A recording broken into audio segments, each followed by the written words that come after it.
के वृंदावन में, और उसके साथ एक बलराम भी उसका भाई।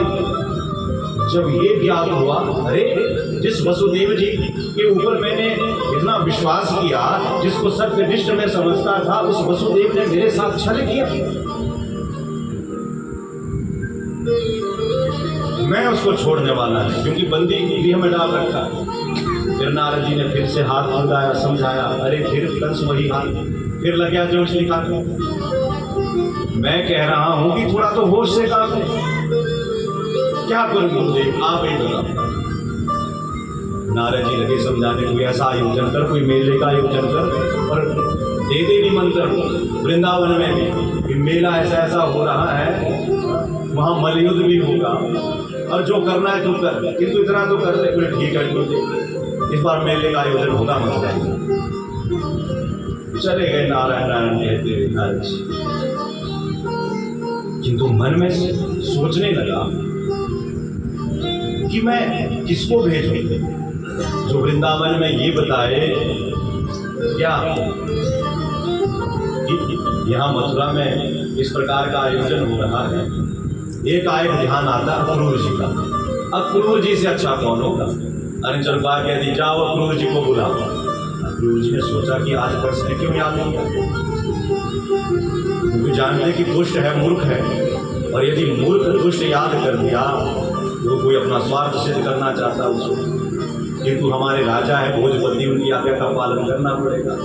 दौड़े दौड़े आए गुरु जी, कहो भोजपति महाराज किसने याद किया, आओ आओ गुरु जी। मैं सोच रहा था कि मैं अपनी मथुरा में कोई मेले का आयोजन करूं तो सबको आमंत्रित करूं।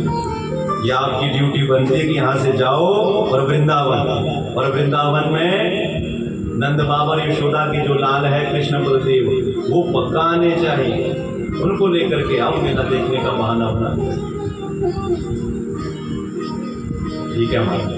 किंतु अक्रूर जी लगे सोचने की दुष्ट है, और अपने मन में क्या क्या इसने मनोरथ लिए हैं। ये सोच रहा है कि जो कृष्ण बलदेव उनको बुला करके उनको मार दे, किंतु हमारे राजा में कुछ कह भी नहीं सकता, इसलिए व्यंग कर दिया।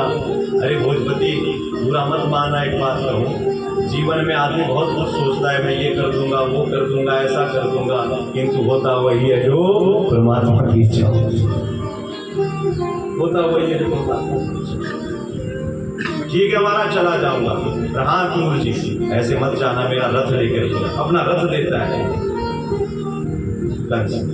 तो प्रातः काल ही रथ पर आरूढ़ होकर के चल पड़ते हैं गुरु जी वृंदावन में। अब वृंदावन की तरफ जा रहे हैं तो मन ही मन बड़े भाव प्रस्तुत कर रहे हैं, प्रकट हो रहे हैं गुरु जी के। सोच रहे हैं अरे भला दूसरों के लिए दुष्ट होगा कंस, किंतु भाई मेरे ऊपर तो बड़ी कृपा की स्थिति। यदि ये आज वृंदावन ना भेजता तो मुझे भगवान के दर्शन कैसे प्राप्त हो। जिन भगवान के बारे में इतना सुन रखा है कि वो पीताम्बर धारण करने वाले हैं, बनवाला धारण करने वाले हैं, मोरमुक्त धारण करने वाले हैं, उनके दर्शन कैसे होते हैं? इस कंस की वजह से यदि ये कृपा की है, जाकर के भगवान के दर्शन नहीं होंगे। और ऐसे ऐसे भाव आ रहे हैं, कभी हिरणों के झुंड जो रथ से आगे से निकलता है, अरे अरे ये तो बड़ा शगुन हो गया, बड़ा शुभ शगुन हो गया, मुझे तो पक्का भगवान के दर्शन होंगे। ऐसा करते करते कई बार तो घोड़ों को हाँकना भूल जाते, फिर आगे चलते कहीं मोर दिखाई देते, फिर से रथ रुक जाता, सोचते अरे ये बड़ा दिव्य शगुन है। प्रातः काल के चले हुए गुरु जी सायकाल हो गया, अभी तक नहीं पहुंचे गीता। जैसे भगवान की दिव्य छटा को निहारते, क्या गोविंद ऐसे ही होंगे? क्या वो सचमुच टेढ़ी टांग करके खड़े रहते हैं? बड़ी दिव्य भाव प्रस्तुत हो रहे, रथ जी को भागना वही भूल जाते, और जैसी सज बोलते फिर से रथ को भागना पड़ा।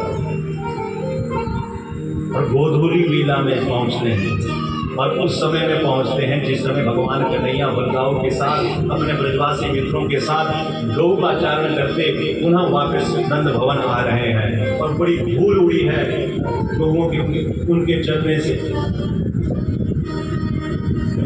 तो गोधूली बेला कहते हैं। और उस बेला में पहुंचते हैं और जैसे धूप शांत होती है तो क्या दृष्टि जाती है अक्रूर जी की सामने चरणों के निशान दिखाई देते हैं। जैसे ही उतरते हैं रथ से और उन चरणों को जब देखते हैं तो ऐसे छपे हैं उस रज रज में भगवान के श्री चरण किस क्या सुंदर चरण है भगवान के, कमल का जिसमें निशान है, गदा का निशान है, यव का जिसमें इतने मंगल चिन्ह है, सारे प्रस्तुत हो रहे गुरु जी के साथ ऐसे छपे हैं उसमें।